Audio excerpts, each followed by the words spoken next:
Hi, Sagittarius. Welcome to your quantum entanglement reading with me, Jocelyn, the Quantum Queen.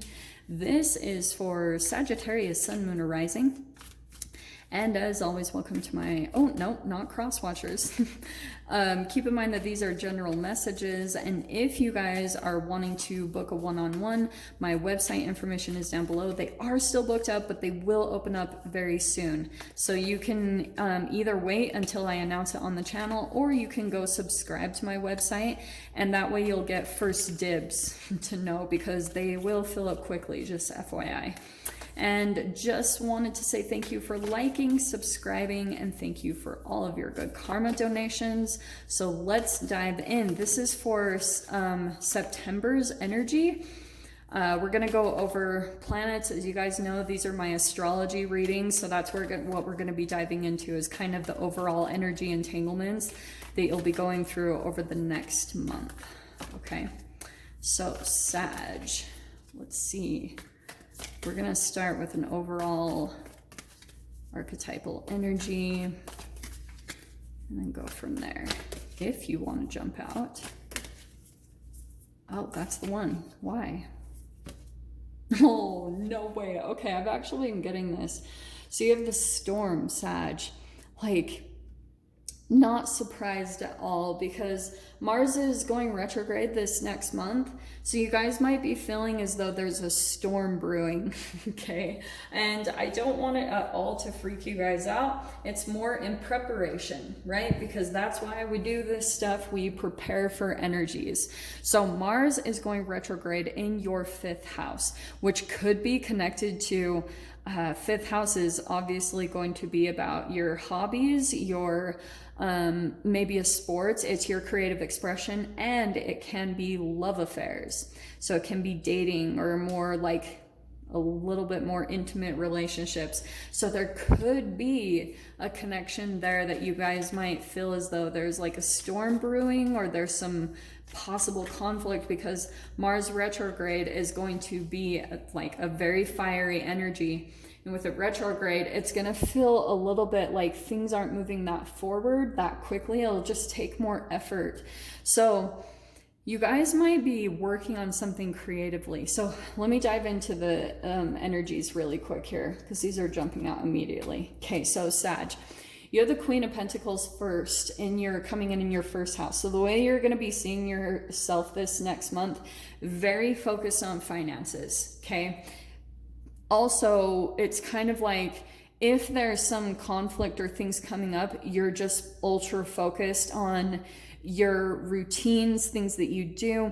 We're also in Virgo season, which means it's all about health. So maybe you're doing a lot of like things getting organized about your health, just being very like practical and very organized about your day, your day-to-day routines, maybe getting up early and doing your workout routines and taking care of your body. And then it's just very detailed, very structured, because Queen of Pentacles is very like organized. She's like the ultimate mother. I mean, other than the Empress, because she takes care of things. She's very like money oriented and good with that type of stuff. In your 2nd house, we have the 3 of Cups. Now, what I wanted to show you guys, because you have Saturn that's going to be coming out of retrograde in your 2nd house. So that's actually good. It's saying that if there's been some type of restriction when it comes to finances, there could be a lifting of that energy when it comes to the middle of the month. So that's really good, because 3 of Cups, I can see there'll be like maybe a celebration that comes in, possibly when Saturn goes direct. So there's going to be like, maybe you pay off like a credit card bill, or just something kind of that you're going to be celebrating when it comes to your finances. And it's come from Saturn is like your dedication, it's structure, it's self-discipline. So that's why I was saying the Queen of Pentacles, you just continuing to be very dedicated, very loyal to the things you know you need to take care of. There's a celebration coming in there. So it could be lifting you out of a storm. That's awesome.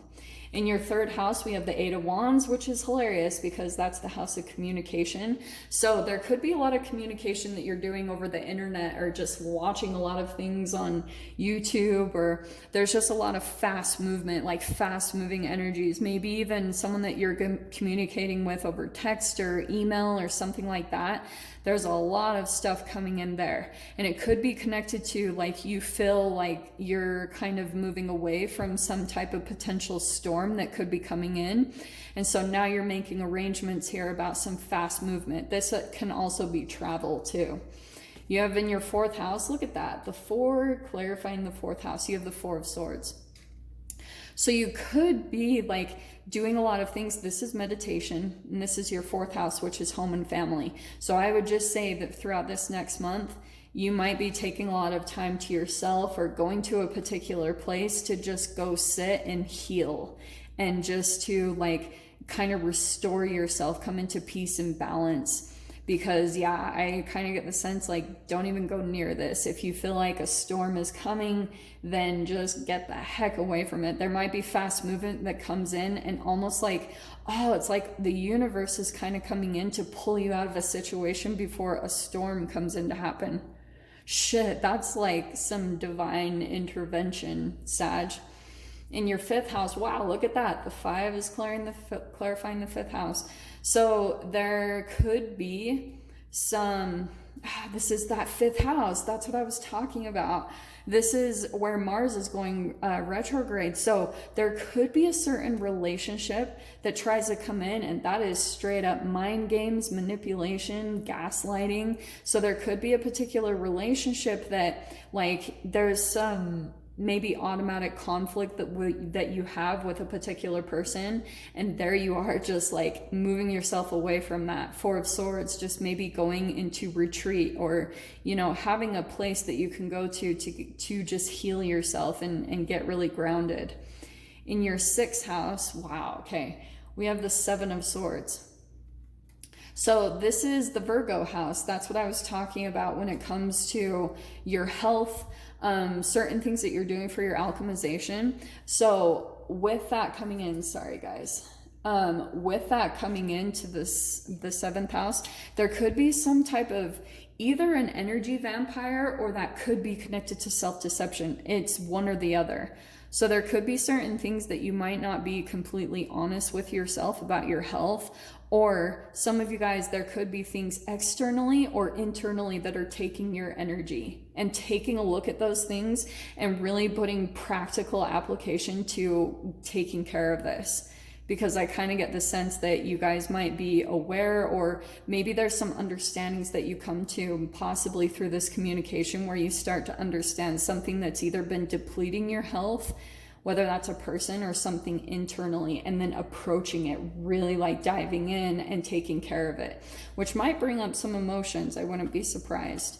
We have the Nine of Pentacles coming into your seventh house. Okay, so this is partnerships. You might be a little bit more independent, or wanting to be more on your own throughout this next month, or you're like attracting other relationships where there's this independence that you both have. So either you guys are more like independent, free, entrepreneurial, or wanting to go in that direction. So there could be a connection that comes in here, and either is reflective of that from the growth that you've been doing, or you guys are wanting to be a little bit more independent from a particular relationship and kind of do things on your own, like really take care of things on your own, just to build more confidence in yourself, just to bring more healing possibly to that Five of Swords energy.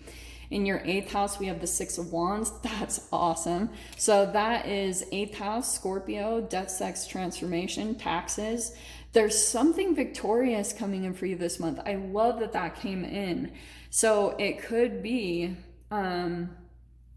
you might be receiving some type of recognition for something that you've been working really hard to transform. Some of you might be out in the spotlight. That's very possible, but that looks really good. You're advancing in some way, shape, or form from something that you've been really sticking to in your life. That's why I was talking a lot about that Saturn energy. And isn't it crazy that those are connected directly across from each other? So 6 of Wands is saying like there could be something financially, you've reached some type of goal, you've like accomplished something, and there's a victory coming in there, some good fortune and a reward coming in there in your 8th house. In your 9th house, yeah, nice. Okay, so we have the Queen of Swords, and you have Venus coming in there in your 9th house. Venus is love, beauty. So any type of restriction or conflict that you guys feel like comes your way this month, because you got the storm, Venus is going to be a really beautiful healing energy that comes in. So there could be certain things like, it could be connected with another air sign, an Aquarius, Libra, Gemini, but I also get this sense like this could be someone that you're communicating with that, yeah, there might be like some harsh things, or it's very kind of blunt, but it's said of love. It's kind of similar to what I got in Aquarius's reading. That's kind of what I get here. There could be someone that you connect with throughout this next month that like kind of says things kind of bluntly, but it's said from love. And it actually brings you healing because it brings you a lot of clarity, and that's in your 9th house. So that's higher, that's your own freaking house. So that's higher knowledge, higher truths. There could be also something that you're educating yourself on to bring yourself out, elevate yourself energetically to a higher vibration, to pull you out of some type of conflicting or just confusion. If this isn't actual like chaos, which is possible with Mars, but it also could just be your own confusion, like a storm that's kind of brewing internally inside your body. So that's why I was saying, take a look at, there's like energy depletions internally or externally in your environment. In your 10th house, we have the Maiden of Cups. I love it because that's creative ideas and dreams. And I'm just going to tell you guys straight up, I think that you have some type of dream that you want as far as a career. Some of you guys, it could be owning your own business and entrepreneurship, but there's something about freedom that you might be wanting more of. So just be aware of that, because if you're conjuring up more and more of that energy, it might be close to time to really take the dive and go in that direction. Because it might be the thing that really brings you peace of mind. It's like you might be feeling just conflict about wanting to go towards something, but maybe having fears around it. And you will want to, like this 4 of Swords means you'll want to bring some type of peace into your mind. And so it might take you taking a leap into something new that you have a really creative idea about, and just see if it plays out. Because you almost need to just let yourself play it out to see if it goes anywhere. Ace of Cups here in the 11th house, that's awesome. So that straight up could be a new connection. And it could be kind of like, interesting here. And that's Mercury. So there could be, again, it's connected to this 3rd house. There could be like a new connection coming in throughout this next month. It will also be tied to your self-love, because the Ace of Cups is self-love. So I think the more that you guys are focusing on that, it's law of attraction, like you're kind of refilling your own energy and maybe choosing to pull away from connections that you feel like it's a no-win situation or a stalemate, like you guys can never see eye to eye. Pulling away from those, pulling away from the conflicting relationships, and then focusing more on your self-love is going to bring in a new social connection and a new relationship. And in your 12th, nice, we have the Queen of Wands.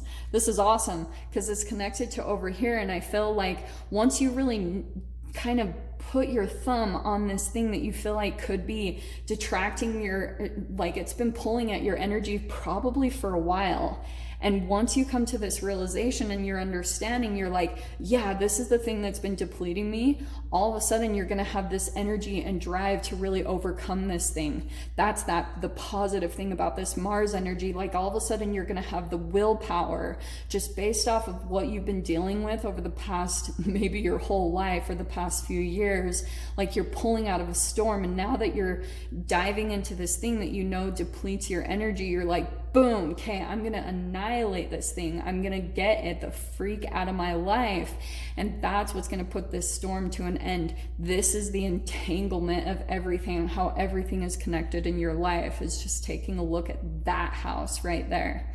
So Sag, I'm going to dive into the extended, see whatever messages, whatever else wants to come out about this. So if you guys want to join me over there, feel free. Go down below, click on the Vimeo link, and I'll see you over there. But Sag, if this is where we leave things, I'm sending you guys so much love, wishing you all the very best, and I'll see you in your next reading. Take care.